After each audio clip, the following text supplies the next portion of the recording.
V nasledujúcom programe uvidíte úžasný príbeh mladého muža zasiahnutého smrtiacimi medúzami. V nemocnici bol lekármi prehlásený za mŕtvého, dostal cedulku na palec a dali ho do márnice. Potom zistil, že sa dostal do pekla a neskôr sa objavil pred živým Bohom, hoci pre touto skúsenosťou vôbec neveril, že existuje nejaké peklo a nebo.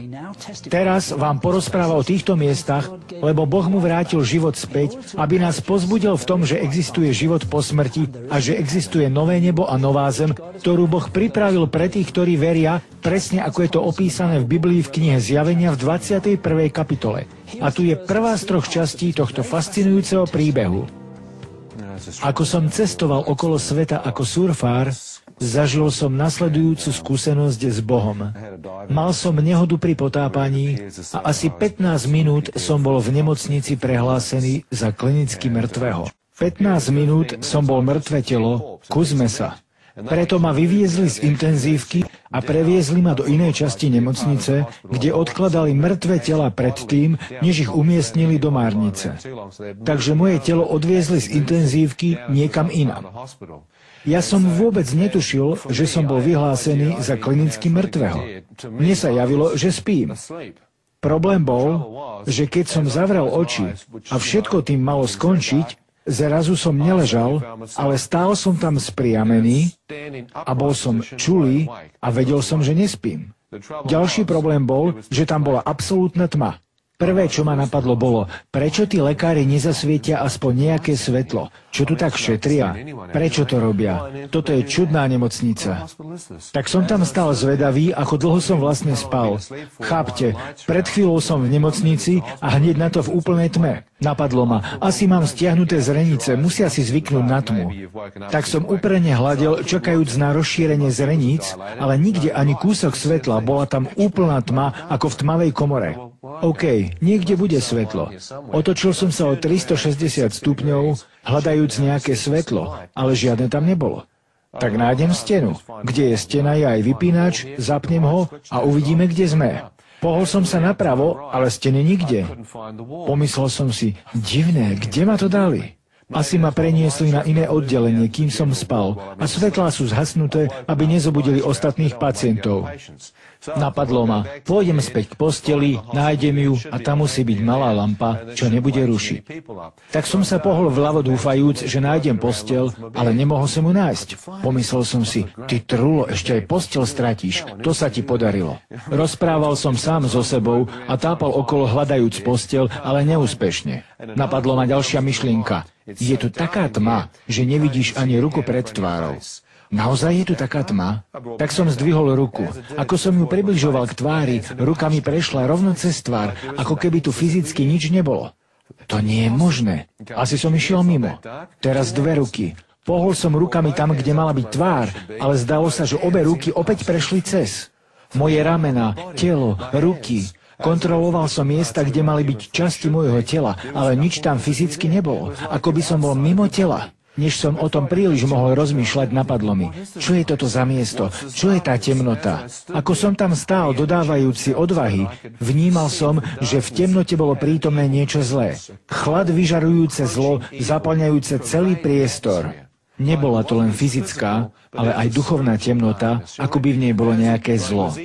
Ako som tam stál, začal som vnímať, že niečo sa na mňa sprava pozeralo a priamo pred sebou som cítil neviditeľné oči niečoho, alebo niekoho, ktoré ma skúmali. Poznáte ten pocit, keď idete sami nocou a niekto vás sleduje. Behá vám raz po chrbte a teraz si to znásobte 100-krát. Stál som tam a jasne som vnímal, ako sa niečo začalo pohybovať smerom ku mne. Keď som pocítil tento pohyb v temnote, ustupoval som dozadu. Ako to robím, nejaký človek z pravej strany temnoty na mňa skríkne a hovorí toto. Drž hubu. Držať hubu? Nič som nepovedal. O čom to hovoríš? Odpovedám mu a chránim sa pred úderom. Ako som to urobil, iný človek na mňa vrieska zľava a hovorí. Zaslúži si byť tu. Zaslúžim si byť kde? Kde som to? A ďalší hlas predo mňa. Si v pekle. Drž hubu. Neveril som v peklo. Bol som ateista a veril som, že peklo je náboženský výmysel na desenie ľudí, aby prijali nejaké náboženstvo. Myslel som, že všetky náboženstvá sú založené na strachu a ak by existovalo peklo, bolo by to miesto zábavy, sex, drogy, rock'n'roll. Myslel som, že to bude tak. Ak sa nedostaneš hore, môžeš ísť tam dole. Myslel som, že radšej budem tam dole, ako tam hore na oblakoch, oblečený v bielom rúchu, vystrojený s nejakou harfou, aby som hral a malé tučné deti s krídelkami budú strieľať na mňa šípy. Radšej som chcel byť tam dole na párty, než tam hore hrať na harfe alebo niečo podobné. Ale táto predstava veľmi rýchlo zmizla, nebol som na nejakej príjemnej párty, ale stal som tam mimo svojho fyzického tela. Nedalo sa tu ani brániť, lebo by ste udierali do prázdna. Neželal by som ani svojmu najhoršiemu nepriateľovi, aby sa sem dostal. Bolo to strašné miesto. Napadlo ma, toto by mohlo byť skutočné. Nie je to miesto, kam ide tvoje fyzické telo, lebo mi bolo jasné, že moje fyzické telo musí byť hore v nemocnici. Bolo to, ako keby sa vám odrazu rozsvietila realita toho, že toto by naozaj mohlo byť peklo. Títo ľudia sú na tomto istom mieste, rozumejú každú tvoju myšlienku a môžeš tu byť 5 minút, 5000 rokov, neunavíš sa, čas tu neexistuje, jednoducho to budeš navždy a nič s tým neurobíš. Ako som tam stál, uvedomujúci, že naozaj som v pekle, v totálnej temnote, oslnivý lúč svetla prenikol temnotu nado mnou. Ako sa to svetlo dotklo mojej tváre, cítil som, ako mnou prechádza úžasná prítomnosť niečoho a moje telo sa zdvihlo zo zeme a bolo prenesené hore do tohto svetla a žiary. Ako som bol ťahaný smerom k tomu, videl som, že to vychádza z kruhového otvoru vysoko nado mnou a že to svetlo žiarilo práve z tohto otvoru. Cítil som sa ako zrnko prachu ťahané k tomuto svetlu. Keď sa to dialo, napadlo ma, je to skutočnosť. Pozeral som späť ponad plece a hlboko podo mnou som videl temnotu. To svetlo ma nejakým spôsobom uchopilo a vytiahlo z tej temnoty. Nechápajúc pôvod svetla, som sa približoval k tomu otvoru a vošiel doň. Ako som bol doň vtiahnutý, videl som, že je to tunel, ktorý má tvar kruhu. Keď som pozeral na jeho koniec, videl som zdroj tej žiary. Moja prvá myšlienka bola, to je centrum vesmíru. Pozri na to svetlo, na tú energiu, ktorá odtiaľ vychádza. Keď som sa pohyboval v tuneli, vedel som, že nekráčam, ale som prenášaný priestorom nadprirodzenou rýchlosťou, ťahaný k tomu svetlu.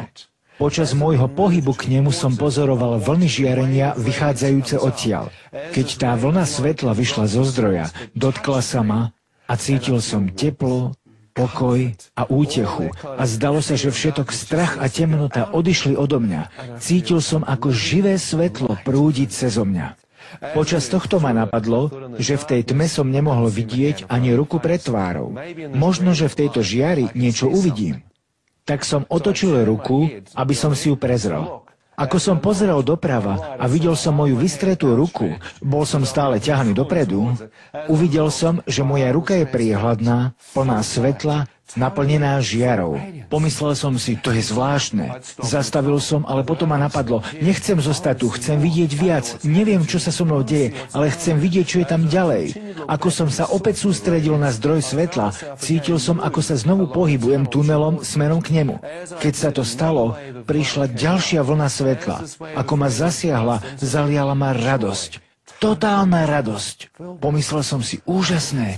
To, čo teraz uvidím, bude asi najúžasnejšia vec, akú človek kedy môže vidieť. Keď som vyšiel z tunela, prichádzajúce svetlo už nebolo obmedzené tvarom a rozmermi tunela, ktorým som išiel, ale jeho svetlo naplňalo celý priestor.